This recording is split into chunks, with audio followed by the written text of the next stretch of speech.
building, so weirdly conscientious. They don't want a grievance for plugging it back in. Right. Get you. All right, you're definitely getting signal, so that's good. Yeah. So, oh yeah. Do you have any audio in your presentation? I do. Okay. Have you already plugged it into the headphone jack? No. Okay. Where's that? Okay. Awesome. Just play something back. Yeah.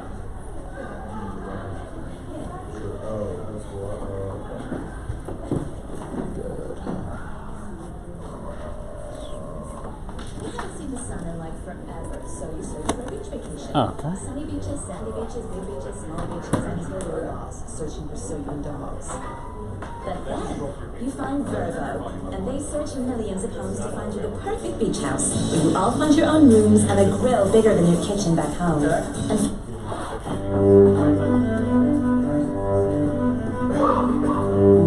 I was gonna play Rush, but this just came right up. Nice.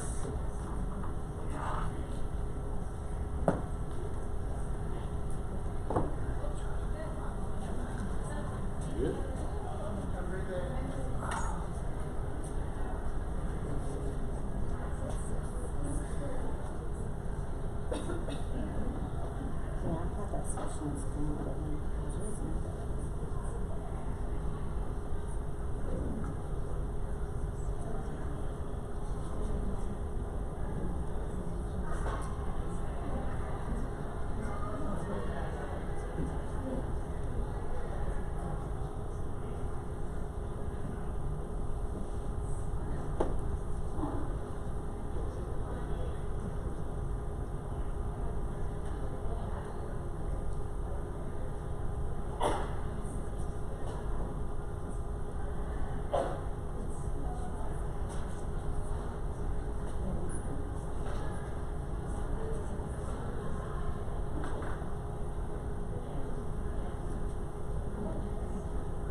Somebody found that this was unplugged, so I think we're good. I don't think I need this, do I? Or is this just for that? Okay, great. I should be good. I do, and I just tested, and that's working good. So, yeah, thank you. Hey, class. Yeah. Okay. I got one more thing. You make me flash out my laptop and No, I'm absolutely not. It's all part of the design.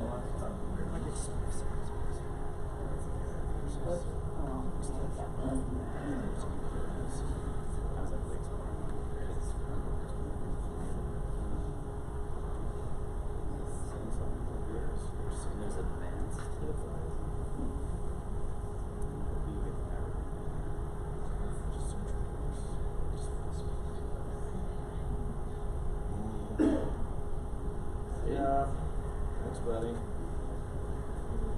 Takes a village.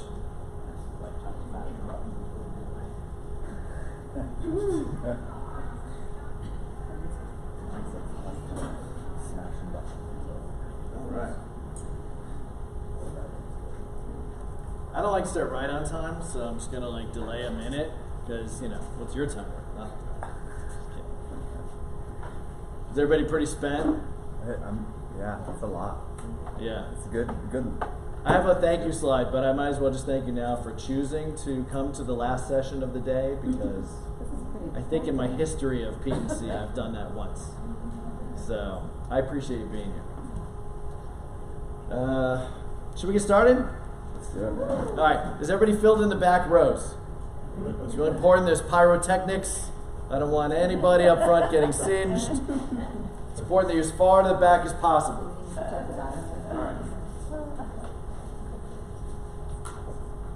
All right. Hi, everybody. Hi. It's going to be interactive, so I better get some energy. Do it. I have an extra rock star up here if anybody wants it. I'm Chris Stengel. I'm from the Mount Lebanon School District. I'm going to do a couple little quick surveys. Who's from east side of the state? extra kudos for being here in the last session today. Everybody else, West Side State? Who's from Center State? All right, so, oh, good. Nice, some Center States. I am excited to give this presentation. First time I'm giving it. I'm not supposed to actually say that. You're supposed to think I'm a pro at giving this presentation, but over the last year, my superintendent has gotten us very much into mindfulness, what it means, what it does, and as with every other randomly assigned area of interest by my superintendent, I have strived to find a way to make it relevant to what I do every day, because I don't want to do two separate things. So mindfulness is our big kick, our big push at Mount Lebanon. We have an SEL program. How many of you have SEL programs going on in your districts? Social emotional learning. Mindfulness is a nice zippered in element of social emotional learning programs. And I'm not really going to spend a lot of time today talking about how we should teach our kids, because the overall assumption is that if we can all learn to model things, that can be a very effective way for kids to learn those same things that we are modeling. And we also don't want to teach them something different than we are ourselves modeling. So we're going to talk about mindfulness and how it can apply to technology. How many of you are aware of mindfulness, studied mindfulness, done mindfulness? I'm going to pretend you didn't raise your hands. Okay, so I'm going to go like at a real introductory level. This is my interpretation of what mindfulness is, what it means. When we get into some discussion areas, feel free to jump out with a correction or a suggestion or augmentation. But please don't think I'm talking down to you if you already know what mindfulness is. I'm going to kind of assume that it's a new concept for folks. Because it was for me once, and I know how it feels to have a new concept thrust upon you. So I gave a little thanks. Thank you for coming to the last session of P&C. Thank you for choosing my session. I hope it was a rewarding choice at the end of it. I'm going to ask, if you have technology, to place it to the side. Don't close it. Place it to the side and have it at the ready. And that might be relevant to what we're talking about. But don't put it away. We'll get to that. I also want to thank you in advance for suspending all judgment about this presentation until the end. It's kind of like when you watch a fantasy movie and you suspend disbelief. Yeah, that could happen, right? Same here. Thank you. Okay. I'm going to read a couple quotes. They're very powerful quotes. And I'm not going to assume everybody can read this because I know I can, because I'm getting older. But the internet's great promise is to make the world's information universally acceptable and useful. Right? So if all the world's data and information is at our fingertips, and lots of people have smartphones. How many in this room have a smartphone? How many with them today? How many of you are using it today? Good, we're going to use it today. It's very exciting. Everybody should start to take a look around for who your partners are going to be during the exercises. It's going to be interactive. It's going to involve your smartphone. So get the anxiousness ready. But we're going to address that with mindfulness. This is another good one. The smartphone revolution underhyped. More people have access to phones than running water. That's powerful.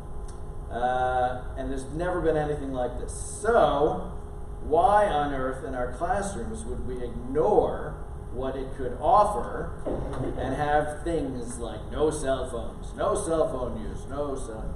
I got sad as I collected all of these, and I started finding more and more of them, right? And the great heartbreak of my life, the cell phone collector on the door. I won't ask anyone to self-identify if you have these in your classroom, but it wounds me, right? Because I think it offers a statement of, and feel free to disagree at the end of 60 minutes, but I think it offers a statement that there is no possible good that can come of you having a cell phone. So hang it at the door, come in, and it's 1995. We're going to learn the way that everybody used to learn. And they liked it, right? So my goal is to recognize that cell phone use is not just a smile and a whistle, right? There are challenges with students having access to cell phones. But I offer that those challenges exist after 3 o'clock. When your kids go home, they are faced with many of the same challenges. And I have 2 kids of my own. I'd rather them have some opportunities to learn through modeling or explicitly teaching or whatever during the day some of the more positive ways and more mindful practices that could be applied to how they use their smartphones, rather than hang it on the door, it's not my problem, at 3 o'clock, take that phone, go home, learn yourself. Because that never works. Okay, cell phones are not a Horcrux. How many Harry Potters? Okay, good. How many non-Harry Potters? Tell me at least one. Okay, good. So I'm just going to take a brief moment to explain what a Horcrux is. A Horcrux is a thing in the Harry Potter movies that takes a loving, sweet guy like Ron Weasley, and you put it around his neck, and it turns him into a negative, angry, horrible being. Right? Cell phones do not possess your soul. They do not have qualities that change who you are, and they don't make you distracted, and they don't make you disassociative with your friends at the lunch table. Right? They are places to go. You've all heard, in my day we had doodles, right? I had a lot of things to keep me busy when I was distracted. So the challenge isn't the phones, the challenge is distraction. And the challenge with distraction is how we choose to handle that distraction. No 47 minutes in the classroom is universally engaging every day. It's just not possible. I mean, I've had really great teachers, and even they have some off days, right? So the challenge is, what do you do when you're distracted, right? And we're going to talk about lots of times, it's easy to become disassociated, and I'm just... One second. All right, see, how off-putting is that, right? Right? Why did I make the choice to do that? Because I don't have the control, right? So mindfulness is a great tool that can help us, and then by association and modeling, children of all ages more thoughtfully approach their technology. Is everybody excited about this? Yeah, that's good stuff. Yeah, I can feel it in the room. There's a vibe. So what is mindfulness? My superintendent loves this graphic, so I put it in there just to please him. But it's the distinction between having your mind full or being mindful. This is a good quote. Mindfulness is the aware, balanced acceptance of the present experience, and it isn't more complicated than that. Mindfulness directs our attention to our experience as it unfolds, trains us to respond skillfully to whatever's happening, be it good or bad, improves our thought process, feelings, concern for others, helps us perform better, feel calmer, and lead less depressed. Sounds pretty good. But what is it? All right, calm down. Don't get stressed out. All right, we'll get into it. So, here's how I define mindfulness. And again, this is where you can all offer forth alternative things in 55 minutes. Noticing what is happening right now. Taking notice of how your body feels. Taking notice of how you feel. Taking notice of what you sense. What are you seeing? What are you smelling? What are you hearing? What are you feeling? What are you tasting? Right now I'm tasting Rockstar. So good. I can taste the caffeine. Oh, I should also say that I just got back from Africa and my body thinks that it is 5:40 p.m. So, I'm a little wired. Mindfulness is taking notice of what your mind is doing. Okay? And doing so, all those things, without judgment. Right? So, openness, awareness, it's a practice. And it doesn't have to be anything long. It doesn't have to be like sitting in a room in the lotus position for an hour. It can just be 5 minutes. Okay? And what I offer, and what mindfulness offers, is that through repeated practice of gaining awareness of these things, you can be more intentional about how you react to them. It's not going to stop you from feeling pain. It's not going to stop that bad smell from the guy in front of you, right? But it will help you choose how you are appreciating and reacting to that. And that will translate to technology. Trust me, we'll get to technology. Oh, hey, how does this apply to technology? All right, hold on, no judgment. Stop, okay? We're going to do a couple exercises that feel a little meditative. Has anyone meditated before? Okay. I want to make a quick distinction between meditation and mindfulness, because often they can be conflated and people can confuse one for the other, but it's actually quite simple. Meditation is like working out. It's something you can do.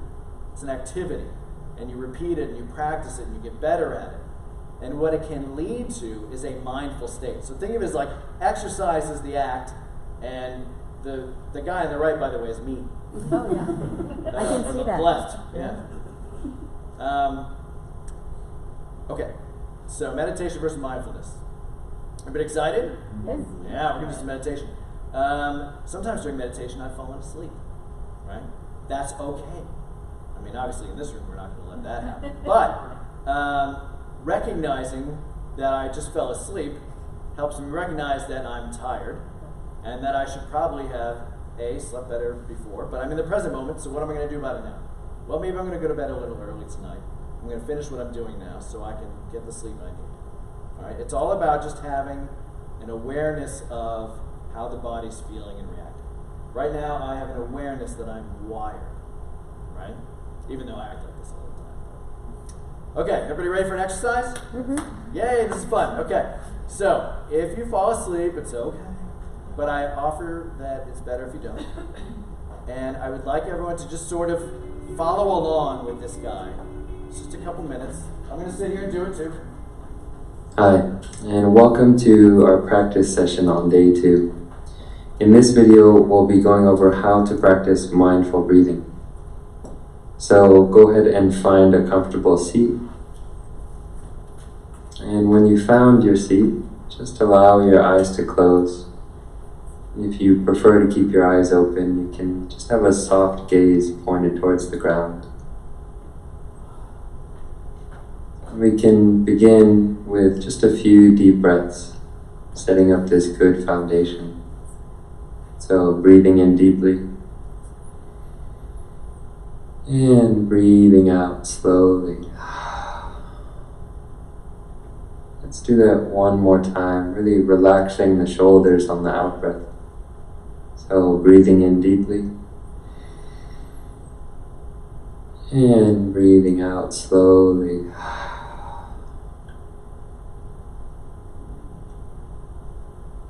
And from here you can just allow your breath to return to its natural rhythm. So there's no need to control the breath in any way, but just allowing the body to breathe itself. Allowing the natural rhythm of the body to take over. And just as we learned in the first session, setting up this good foundation, so giving ourselves permission to just be here without having anything to do, without having to go anywhere or achieve anything.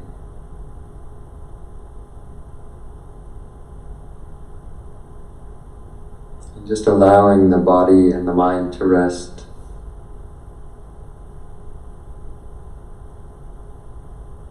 Keeping the spine lengthened, but relaxing the shoulders. Relaxing the muscles in the face and the jaw. Relaxing the neck.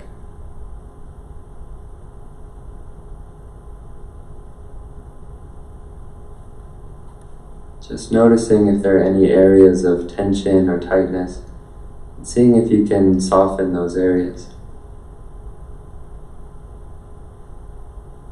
As you continue to allow your body to breathe naturally.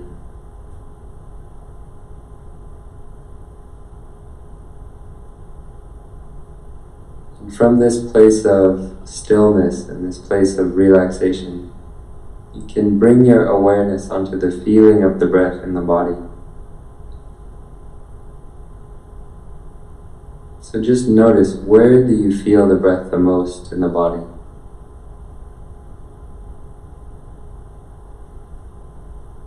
Where can you notice any physical sensations of movement in the body?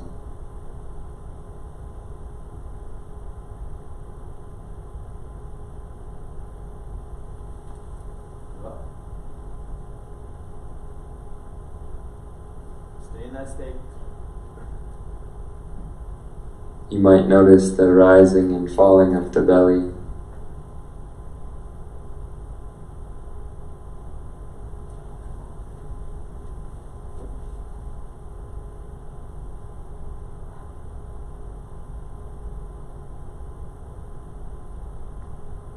This is what happens when you notice. Pull your YouTube video down on before you go.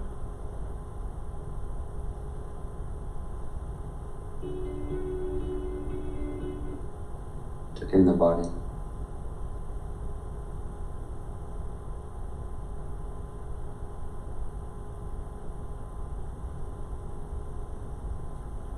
You might notice the rising and falling of the belly.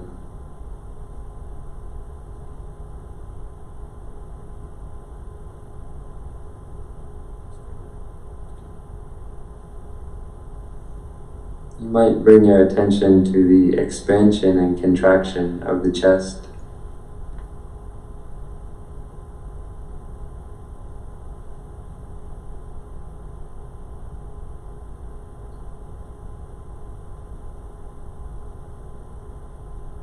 Or perhaps you'll notice some feeling of the air as it passes through the nostrils.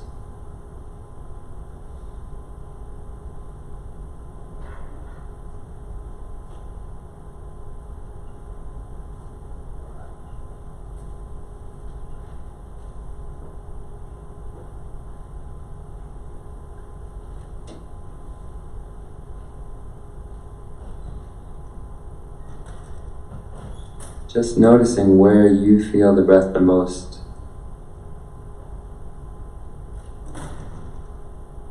Seeing if you can connect with the raw physical sensations. Just noticing the texture of the breath without judging it as good or bad, but just observing.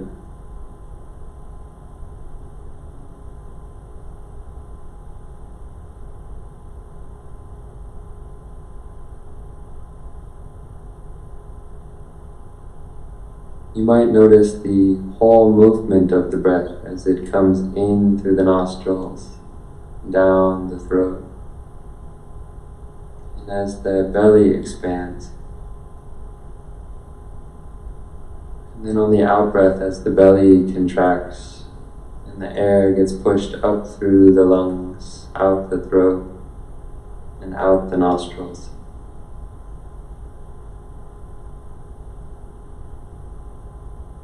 And see if you can follow the movement of the breath.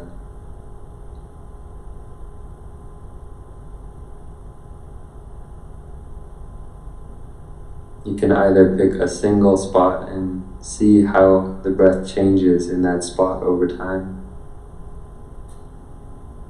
or follow through the different places in the body. But just stay connected to the present moment.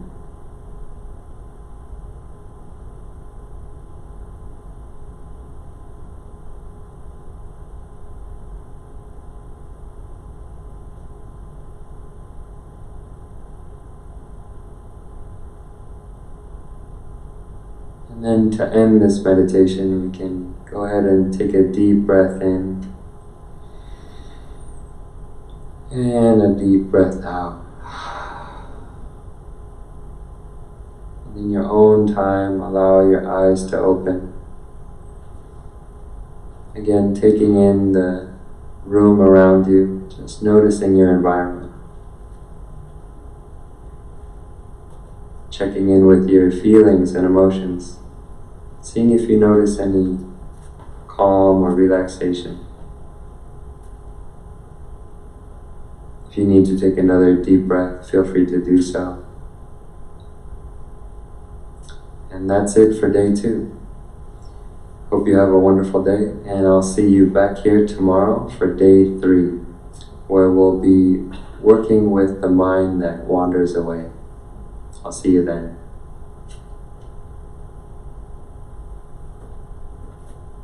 Okay, so that was a longer one.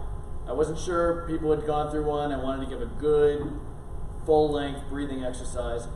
these are online, 600 ways till Sunday, 1 minute, 2 minute. How does everybody feel after compared to before?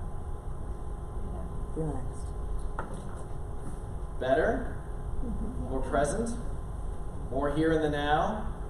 More recognizing that we're down at the David L. Lawrence Convention Center. It's Pete and C. You're in this room 309, loving it, right? Imagine if you just did 1 minute a day like this. And why wouldn't you? So, something to consider. I will admit I'm not great at doing this every day. But every time I do it, I'm happy I did it. And it doesn't have to be 7 minutes either, okay? So, want to give everybody a little experience with that? All right, this is shorter and it's not actually an exercise, but it is a great discussion which is going to move on mindfulness, and he alluded a little bit to the dealing with distractions, right? One of the basic tenets of having a more mindful presence is that you recognize distractions. It's not that they don't happen, right? We're also going to get into a lot of things that distract you and why you let them distract you, but I don't want to get ahead of myself. But mindfulness helps you deal with distractions. It doesn't take them away. It doesn't make you like impervious to outer things coming in at you, or things within yourself coming up, or distracted thoughts, or, oh, did I leave the iron on? Those happen, right? But mindfulness helps you be better equipped to address those thoughtfully. And so this is just a good discussion from a couple of mindfulness experts whom I love about mindfulness. Hi, today we're going to talk about how to deal with distractions and how not to feed some pretty unhelpful thought patterns. Now, Craig, one of the things that happens when people start practicing mindfulness is that they try to get rid of their thoughts. And in fact, a lot of people think that meditation's about blanking out the mind. Well, we try and get rid of a lot of things we don't like. If you're interested, you could just do a little experiment in dealing with distractor influence for a moment. Just notice an obvious sound in the background where you are. Now, try to block that sound out so that you can't hear it. And if you can still hear that sound, I'd like you to try even harder to block it out. Really make it go away totally. That's taking a lot of effort, Craig. Yeah, well, you might notice the harder you try to block something out, of course, the louder it gets, the more obvious it gets. And when we're trying to block something out, our attention actually goes to the thing we're trying to block out. And that's true of sounds, it's true of thoughts, it's true of feelings, it's true of anything, isn't it? Yeah, and including the things we find very uncomfortable. Emotions we don't like having, physical pain we're trying to get rid of, thoughts that we find intrusive, etc. The harder we try to get rid of them. You're in an open plan office and you try to focus on what you're doing. And of course the person behind you is tapping their pen on the desk, and of course when we're trying to block things out, all of a sudden that's the only thing our attention goes to. Even just lying in bed at night trying to get to sleep, ever tried to stop your thoughts and just push them out of your head? Yeah. And it's very much like trying to not think of a pink elephant, isn't it? There's that thought experiment about not thinking of a pink elephant, about that tall on a purple rug eating an ice cream. That's right. And immediately what we do is we think of a pink elephant and then we try to think of anything else or push that thought out of our mind. And meanwhile, guess what we're focusing on? And of course it gets complicated because now there's not only the layer of thinking about whatever we're trying not to think about, but now there's a layer of thinking about why can't I stop thinking about this stuff? And things get very complicated. Yeah. So from a mindfulness perspective, there's no need to block anything out, especially not the thoughts. If they do arise by themselves, then they arise. But what we can do is just to develop an ability to notice them and to choose to be interested in them or not interested in them. Yeah. If they're really interesting and useful and relevant at that moment, then give them attention. But we'll probably find that 99.9% of what's going through the mind is either just a waste of time or distracting or irrelevant, and some of it's downright noxious. Now, it's easier said than done, isn't it? Because it's normal to resist. It's just a very natural thing to resist things that we don't like. You get a single-celled protozoa in a petri dish and put something noxious next to it, and it just moves away from it. And on that fundamental level, all life forms move away from or try to avoid or get rid of things they don't like. Yeah. So it's one thing to perhaps work with our thoughts in the way that you were describing, but when we're sitting with pain in the body or discomfort or tiredness or some strong emotion, that becomes a real practice, doesn't it? Oh, it does. And it takes a little bit of time to develop the capacity to do that. But things get easier with practice over time. If it's there, it's there. But what we can do is to choose to engage with it or just leave it alone. And we might find that if, it's there, but I've got other things to be interested in, then we might find that the other thing just starts to recede into the background. Mm. Because what we resist and react to, etc., gets fed with attention. What we resist persists. That's right. And until it dominates, and then, of course, what happens is that other things in our life that we want to give our attention to are starved for attention. And often when we take that resistance out of what's actually happening, the situation itself becomes a lot more manageable, doesn't it? Yeah. So cultivating a mindful attitude with which we're practicing paying attention in a mindful way is a very helpful thing to do. So there's just a little bit of a tip. And we're all in the human race, so this is relevant for us all. But hopefully that helps you to not only have more mindful meditation, but a more mindful life. Okay, I could have said the exact same thing, but I really like hearing the Australians say it. But, you know, an easy example was when the YouTube clip from the breathing exercise paused out on me, right? It knocked me right out of my good breathing game. But with the mindful approach, I decided to pass it by. Get up here, click it through, sit back down, get back into it. So it's not that I wasn't distracted, it's very distracted, but I didn't dwell on it. And what I offer is that a more mindful approach and practice with mindfulness lets you get through those moments much more quickly and easily. All right. So distractedness is something we're going to talk about a lot. I just like this idea that I would. Oh, why isn't it full screen? See, I got distracted. Oh man. Oh, I gotta think what's up. There you go. There we go. Thank you. Okay. So I lied. Here's a picture. Anybody know what movie this is from? Except for Platts. All right, Platts. Dune. Who knows Dune? Who's old like me? All right. For those of you who don't know Dune, it's being re-released in 2020, Christmas time. Get ready. All right. But it's just a neat quote. Once men turned their thinking over to machines in the hope that this would set them free, but that only permitted other men with machines to enslave them. Something to think about. Are we using technology to connect or disconnect? Neither is a right or wrong answer, but it helps to be mindful of what that intention was when you picked it up. When you pick up your phone and look at it, what is your intention in doing so? Are you not aware of that intention? That can lead to an hour of mindless cruising down the road. Sometimes I want to disconnect, right? There's been some school board meetings I've had to sit through, right? So thank God for Instagram. I mean, it gave me something to look at. But I was very intentional, like I'm going to check out from this board meeting and I'm going to catch up on my friends' Instagram feeds. And it was that intention that let it be a modularized moment in my life.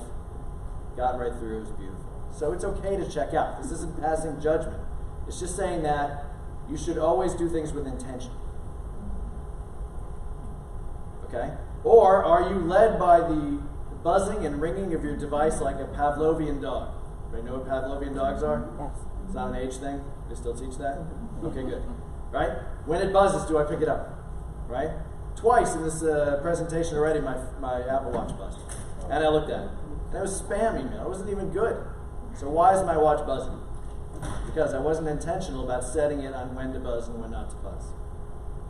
Okay? I can always do better. I mean, I'm not offering myself as an expert. But it's good to be mindful of that.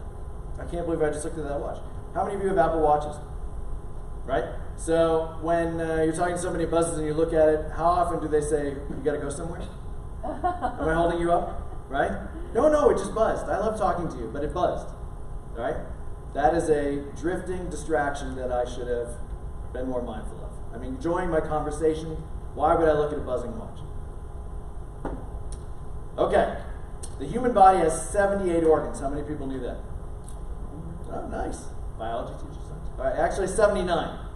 Everybody see the smartphone I added? Okay, so we're going to do an exercise called the 79th organ. Is everybody ready to be a little bit uncomfortable? All right, take out your phone. Don't unlock it or just hold it. Okay? And notice how it feels in your hands.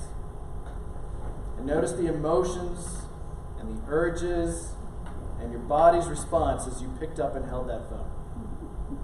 Everyone has different responses, but it's good to know yours. Okay? Familiar shape, Who's got a case you love? Now find a partner. Turn on your phone and unlock your phone. And notice how you feel as the screen lights up. It shows you all your icons. See all your little red notifications. Now exchange your phone with your neighbor. My security training.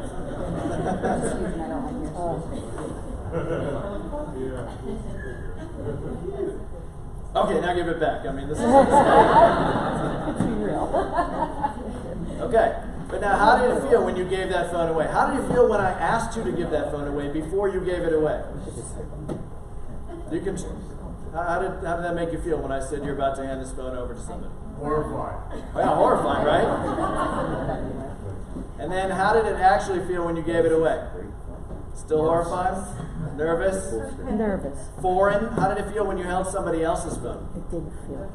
Yeah. I was getting judged for my number of my rights. Yeah, judgment, No judgment. right? I'm not here to validate any of those feelings because all feelings are valid, right? But it helps to know your feelings and emotions towards that phone. Okay. Reflect with your partner on how you felt.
Start to wrap it up. It's not social hour.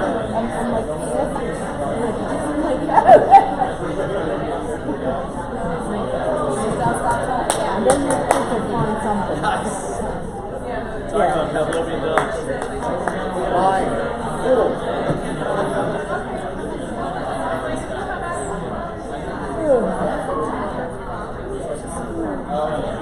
Alright, so the point of that exercise was just to make everybody aware of their own emotions. Oftentimes, the brain gets conditioned to go through things like as simple as picking up your phone, and you don't recognize the emotions and the feelings that it gives you. And recognizing those emotions and knowing that that's how you react with your phone is very helpful and powerful in you choosing how you are going to interact with that phone. Okay? More mindful technology use. Here's some things to try. Try not turning off your meditations and sounds while you meditate. Right? First instinct, we're going to do a meditation, a little breathing exercise, 2 minutes, not the 7-minute juggernaut we just did, but like a 2-minute in, out. I also should disclose, I don't know why you have to breathe out your mouth. I'm always worried about being judged for the smell of my breath. You know, who knows what I had for lunch. But try not turning off sounds, because if it buzzes while you are meditating, you can recognize that you just reacted to that. You heard that buzz, that ping, that noise from your phone. And you can recognize, you can learn not to react to it. You can see how your body reacts to it when it happens. The more you recognize it, the better you will be able to adapt and act differently to it. Okay?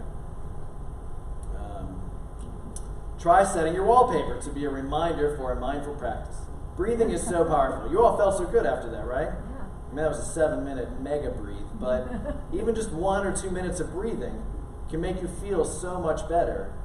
Why not have your little buzzes and your little stimuli that come at you all day long? And I'm not judging, I'm full of them, right? My watch buzzed, this phone goes off all the time. why not have those stimuli be a reminder to do a mindful practice, such as just take a breath, take 3 deep breaths, recognize how you're feeling, recognize what you're thinking, recognize what's going on in the room. What's your favorite password? Maybe set it. P.S. This is not my password. Well, I hope not. Yeah, I didn't forget everything about being a tech director. Okay? But maybe set it to be something that's a reminder so that every time you log in, you're like, oh yeah, breathe. There's like 8 billion studies about the cortisol reduction and all the goodness that comes into your body when you take some deep cleansing breaths. Why wouldn't you do that throughout the day? What better reminder than every time you log into another one of those silly sites? Okay, I should say that I was very inspired in a lot of my practice by this book, Growing Up Mindful by Christopher Willard. Anybody heard of it? It's great. This guy's great. He spoke at our convocation 1 or 2 years ago. And it's a quick and easy read. There's a whole chapter on technology, but there's, 12, 13 chapters on mindfulness in general. And it's also about, not only how can we learn mindfulness practices as adults, but how can we help children, teens learn these same practices, apply them in their lives. Nobody's going to argue that it's a very tumultuous time to be a child, right? To be a youth. And mindfulness can be a really great tool in your bucket for dealing with the issues that come with growing up. And this book is very thoughtful in that approach. So recommended to all. I don't get any cut of the sales, but that's my current recommended mindfulness book. So he has some tips for harnessing technology into mindful practice. Share practices with others in a social media group. Maybe there's a group of you that do mindfulness exercises, breathing exercises, a group in the district, an SEL group in your district. Why not send each other messages when you've done good practices, good exercises? Record and listen to guided meditations on your devices. Set clear limits around screen time for yourself. I'm not a big screen time in general person because I'm more about what's the content. But it's very clear that if you are buried in a screen without being mindful towards it, it is not a productive activity. So setting limits around screen time actually forces you to think about what else are you going to do with your time. And that's where it's powerful. Right? It's not that X number of minutes beyond is red line and you just go off into the nether. But setting those limits gives you thought towards what am I going to do with the other time when I'm not on the screen. And that's important. The more we complain about the kids and their phones all at the lunch table not talking to each other, right? That's just a reflection of them not choosing to do other things. But maybe they don't know how to do other things. Maybe their parents at the table are all on their phones too, right? So it can be a powerful modeling towards children to set that thing down and choose to engage in other ways. Not that X minutes is bad. What would I? You can use your calendar and reminder functions to remind you to practice. You can have a daily breathe thing that pops up at X o'clock every day. And you can text or message practice reminders to friends and family members. Got a friend who's going through a rough time? Send him or her a text that says, hey, take some deep breaths today. Love me. Okay, there is also explicit technology for mindfulness. Who's heard of these things? Okay, so some of them I had not heard of. One of them is really great. The one in the upper left is called the Upright Go. It attaches and helps you learn through feedback with your phone proper posture, right? Knowing your body and knowing how to hold it in a strong and meaningful way can lead to a lot of positivity in your thoughts and your behaviors and your non-physical stuff as well. So they have that Upright Go. The thing down below I had not heard of, it's called a Muse, M-U-S-E. Apparently it helps you sleep and meditate and I don't know. I didn't price it out, but I'll let you know in my next presentation. Upper center is a thing called Spire. Anyone heard of Spire? Spire you can wear on your belt and it actually knows how you're breathing. Has anyone heard of email apnea? So email apnea is a real thing, studied, documented somewhere. When you read your email, you are prone to more shallow quick breaths. So the Spire actually keeps track of the quality of breaths. Are you taking deep breaths? How many of you have an Apple Watch that dings at you to like take a breath?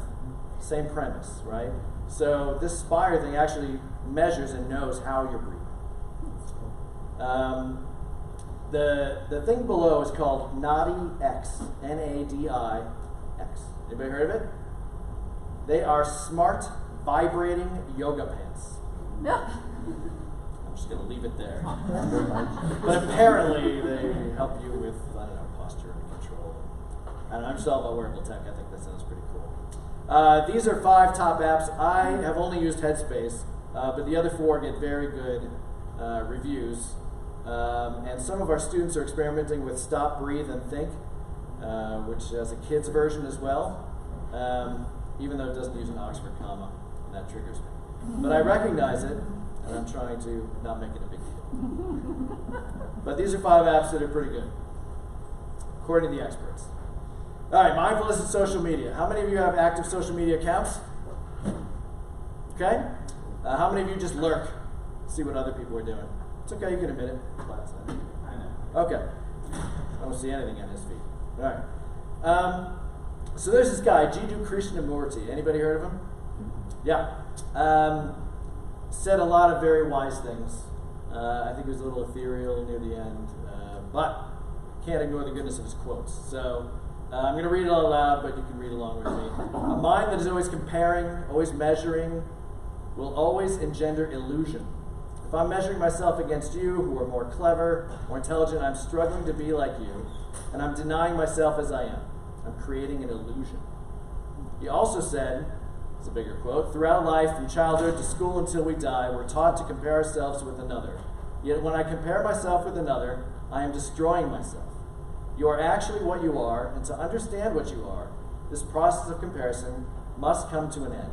Beginning to understand what I am is far more fascinating, far more interesting. It goes beyond all this stupid comparison. Okay?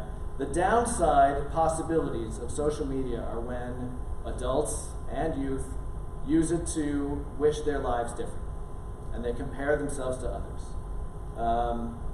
That can be a very detrimental behavior. And recognizing that is a great first step in not doing that. Instagram envy is real. How many of you have Instagram envy? You can admit it? Okay? So is Facebook envy, Snapchat. Any Snapchat users? No. I like to gauge my audience. Eventually, the audience will become Snapchat users, and then I'll be really old. Twitter envy, Pinterest envy, etc. The notion of following somebody and wishing different things for yourself. Wishing you were more like that, or that you had that plate of food, or that you had gone to that country. So here's a suggestion.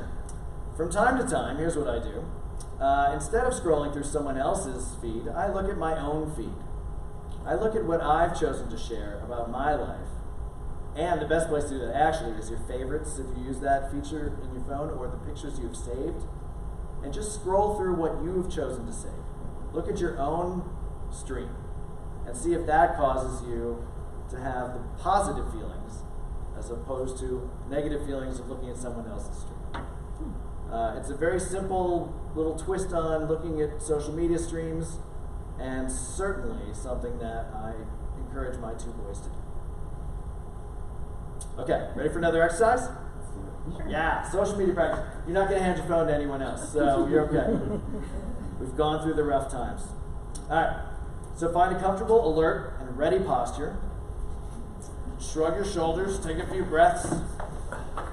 Bring awareness to your physical, emotional state in this moment. Okay, now open your phone or computer if you want to look at a social media. We're going to do social media. And before you open up your favorite social media site, consider your intentions and expectations. Okay? You're expecting something brilliant from me, I'm sure. But in general, when you open up your social media feed, what are your intentions? What do you expect to see? Why are you going there? How are you going to respond to different kinds of updates you encounter? Are you someone who likes to love things on a stream? Or are you a ha-ha person?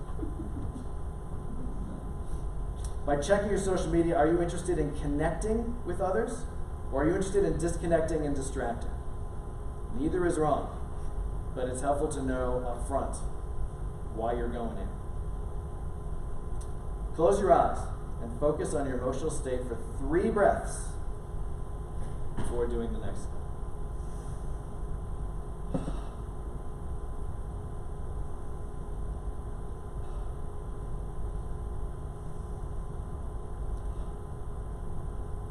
Okay, open your eyes now.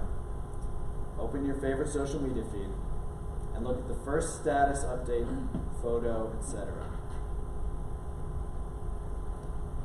Then look away, close your eyes again. And notice your response, your emotion. Is it excitement, boredom, jealousy, regret, fear? How do you experience this emotion in the mind and in your body? What's the urge? To read on? To click a response? To share yourself? Something else? Wait a breath or two for the sensations and emotions to fade. Focus your breath, body, surrounding sounds. Come back to me. Now share with your phone exchange partner what you felt.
Okay, now I want you to share with Chris because I'm feeling left out.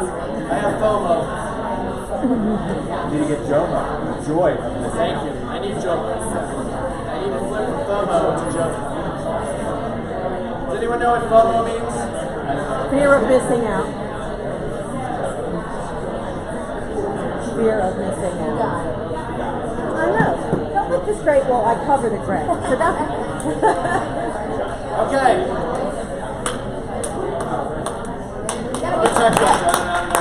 Gotta commit to it. I need teachers You're going to do it. Just clap. I It is such a teacher thing. Just clapping. I don't. Who feels confident and comfortable sharing some of what was exchanged? I missed out on all the conversation. Go ahead. Oh, sure. We were just talking about. I was annoyed at the very first post. And he said, why are you still following her? Like you can be just curating your feed. I understand like the social ramifications that they're in your circle. You don't want to insult somebody, and that's part of the issue that's created from it. But curating things down to seeing the things that you want to see. Are you seeing the things you want to see? I mean, that's the biggest, most important part. And if you're not seeing them, you need to kind of change that part. And it's also not to say you want to be in a complete bubble. That's not it. But it's what's the type of language? What emotions are getting bubbling up from you? If it's just rage and anger, Right. then that's not something that's healthy for you, and you should cut that out. Right. You don't want to If be it's thoughtful. Or, You don't want to be provoking. spun into like just tell me what I want to hear. Yeah, that. But by the same token, when you hear something you don't want to hear, what is your reaction to it? To that, yeah, and if that's where you're going, a lot for a healthy, like some kind of release of escape. Yeah. If that's your escapism, then you probably don't want it to be something that's going to fire you. Right. curating that. Any other reactions? When I saw mine. Say again? When you opened yours up. Uh-huh. Yeah, I know what I do. I do it to kind of check out for a while, and so I seldom get angry at anything that I see. And it was a friend of mine's grandson that I saw first off, and that doesn't annoy me when people post pictures of their children. So Right. I kind of like it as a break. Yeah, there's nothing wrong with checking out. I offer that it's important to know for yourself how long you'd like to check out. Right. It's a set a limit. Yeah. So that you're not spending an entire... Right, and I'm guilty of this as well. I mean, I'm not preaching from any pulpit here. I mean, I'm guilty of that. But it's good to know. Any other reactions? Yeah. For mine, I saw a picture of Trader Joe's kale gnocchi on Instagram. And I was like, so it was a good reminder to me to just not get stuck in the scroll all the time. And to really be like, okay, how much did I need to see this cartoon get from Trader Joe's? Probably not. It's kind of made me question my purpose with it, which is good. Checking my watch. Okay. Yeah, I think we're okay. I wanted to leave 10 minutes for this last exercise. So now that we've gone through all of these thoughts for ourselves and we know we're going to model great behavior with our technology because we've sat through 52 minutes of this, the question is, how could this be applied in your classrooms? Discuss.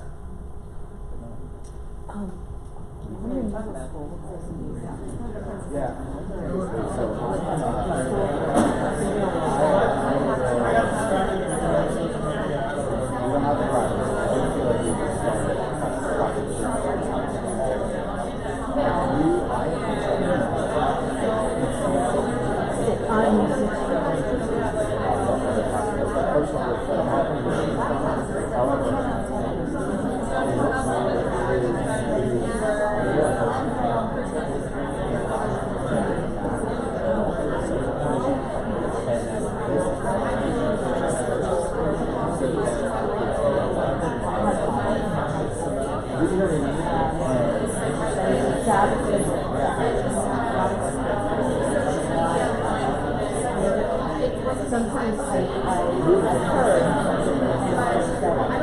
really don't have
Right, because there are some. Okay, start to wrap it up because I want to hear.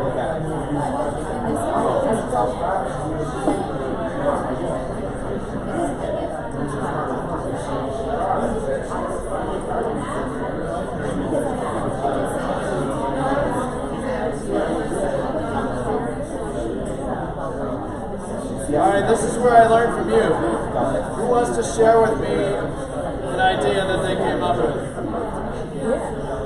No. Don't make me clap awkwardly again, please. I'm so self-conscious about it. Okay, so who wants to share a good idea that they came up with? Yeah. So my school is one of those schools that makes all students turn in their phones.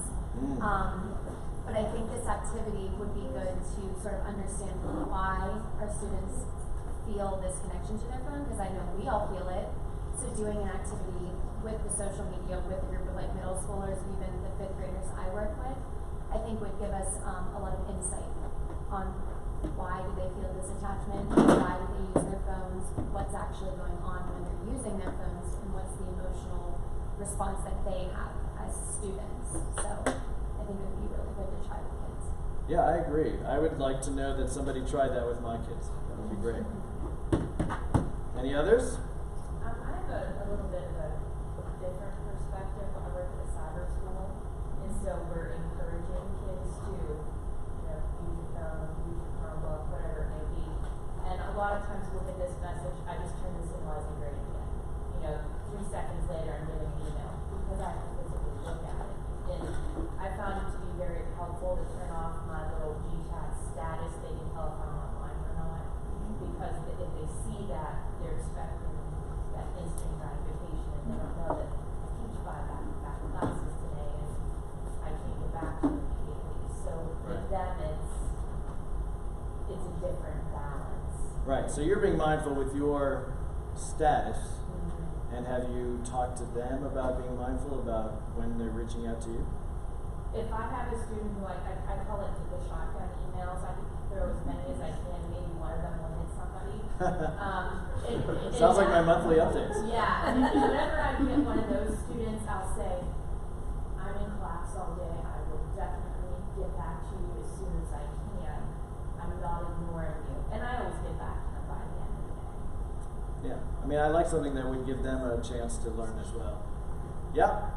So I teach at the university level, and one of the exercises that I love to do, I teach at Ed Tech, like you said, and so what the students will do is I'll have them turn on their phones. I have an open device policy in the computer lab, but and so every time they get a notification on anything, they come up to the board during the whole class, and so we end up generating a list of all of the places they get notifications from with basically tally marks. And so by the end of the class, they get a real sense of what everyone's dealing with collectively, and then we all have conversations around. So what will you do as a teacher, knowing that whether or not a student has their phone set to ring or buzz or whatever, how will you manage that space, knowing what we're all dealing with culturally?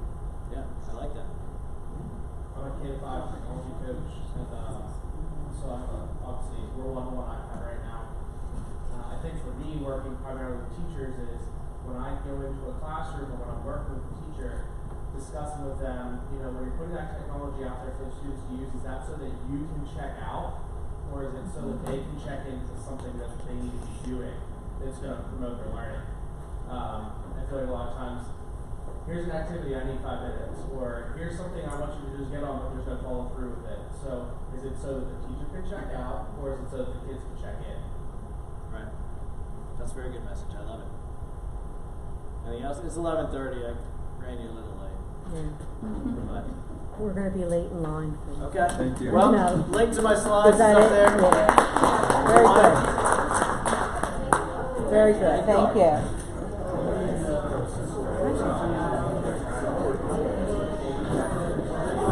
Emma said have it tomorrow, just checking links.